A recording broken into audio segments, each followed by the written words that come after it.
Four bloody brilliant games. I'm Sam. These are the week's headlines.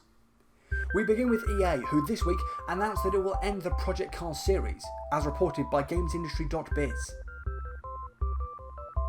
In a statement made to the outlet, the publisher confirmed that the series would be coming to an end, with Slightly Mad Studio staff being moved to other EA sports and racing games where possible. GamesIndustry.biz understands Electronic Arts came to the decision after evaluating the status of Project Cars following EA's acquisition of Codemasters, concluding that Project Cars was unlikely to become a successful game or fit in with the rest of the publisher's racing portfolio. In a statement to GamesIndustry.biz, an EA spokesperson said, quote, "Today we announced internally an update to our racing portfolio. Following an evaluation of the next Project Cars title and its long-term growth potential, we have made the decision to stop further development and investment for the franchise. Decisions like this are very hard, but allow us to prioritise our focus in areas where we believe we have the strongest opportunity to create experiences that fans will love. We are focusing on our strengths in our racing portfolio, particularly licensed IP and open world experiences, and expanding our franchises to be more socially led with long-term live services that will engage global communities. We are working with everyone impacted by this decision to place them in suitable roles across our EA Sports and racing portfolio, as well as other parts of EA, wherever we can. Our priority now is on providing as much support as possible to our people through this transition." Slightly Mad Games studio founder and former CEO Ian Bell has criticised Electronic Arts following the publisher's decision. Bell founded the London-based racing game studio in 2009 and led the studio until October of this year. Bell took to Twitter shortly after the announcement and said, quote, "EA keep on being awesome. I said my bit and I stand by every word as they continue to prove them. How are those numbers, people with hopes, dreams and families, looking at the bottom of those spreadsheets?" Bell has a history of outspoken comments towards EA.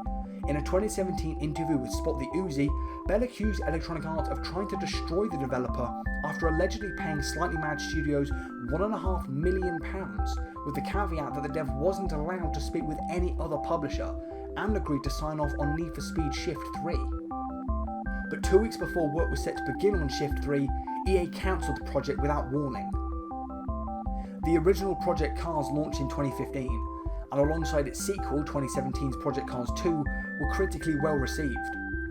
However, Project Cars 3 released to a far more lukewarm response, with critics accusing the title of abandoning its sim racer roots in favour of a more arcade feel. Ian Bell claimed on Twitter that he argued for Project Cars 3 to be released under a different name to differentiate it from its hardcore racing sim predecessors, but was overruled.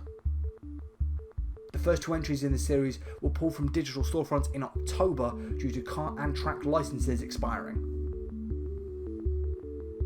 Remedy has announced that it's co-publishing and co-developing a sequel to Control with 505 Games.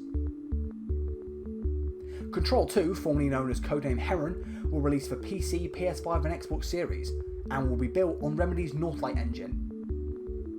Remedy will publish the game on the PC, while 505 Games will publish it on consoles. The project is currently in the concept stage. Sports Story, the sequel to 2017 Switch exclusive Golf Story, has been given a December 2022 release window. Sports Story's new release date was confirmed during the latest Nintendo Indie World Showcase this week. The sports RPG was announced during Nintendo's December 2019 Indie World Showcase and was initially planned for release in mid-2020, but it was delayed due to developer Sidebar Games' ambitious plans for the title. The game expands on the golf-focused original with tennis, fishing, dungeons, minigames and more. Animal Crossing New Horizons is reportedly now the best-selling game of all time in Japan. That's according to Game Data Library, a website which collates Japanese sales data. According to the site, New Horizons has sold 10.45 million copies in Japan, surpassing the long-time record held by the original Pokemon Game Boy titles Red and Green, which sold 10.23 million in the country. According to Nintendo's latest sales numbers, Animal Crossing New Horizons has sold 40.17 million copies globally as of the 30th of September 2022. That suggests that more than 35% of Switch owners have a copy of the game. That's quite the system seller. Finally this week, Sony and NC Soft have reportedly struck a deal to make a Horizon MMORPG. That's according to South Korean news site MTN, who report this project will be developed by the South Korean company behind the Lineage and Guild Wars MMO series, and will target the global market as part of Sony's push into live service games. NC Soft is currently recruiting developers to work on the title, which is said to be listed as Project H in job ads. Before we go, a quick roundup of the notable releases from the past week. The 8th saw the release of Return to Monkey Island for PS5, PC, Switch and Xbox consoles, with the PC port from 52 outlets receiving an average 86%. The PS5 version from 4 reviews also scored 86, and the Switch release from 28 publications scored 85%. At the time of talking, neither Xbox version has had reviews published. Also out on the 8th was Sonic Frontiers for all major platforms. The PS5 version from 57 reviews averaged 72%, while the Switch port from 5 outlets averaged 73%. Rounding out the 8th was the full release of My Personal Time Stealer and Football Spreadsheet Football Manager 2023 for PC, mobile, Switch and Xbox consoles. With the PC release from 18 reviews averaged 83%. And having put just under 50 hours into the game myself, I would recommend picking it up if you've not picked up an FM before or didn't play FM22. Though if you did and you're not super committed to the series like I am, you could give it a miss as not a huge amount has changed. There is a demo you can download to see what you think. The PS5 version has been delayed due to issues during the approval process. One of 2022's Game of the Year contenders, God of War RAGNAROK, hit shelves on the 9th for PS4 and PS5. From 126 reviews, Santa Monica Studios' latest outing was awarded an average score of 94%.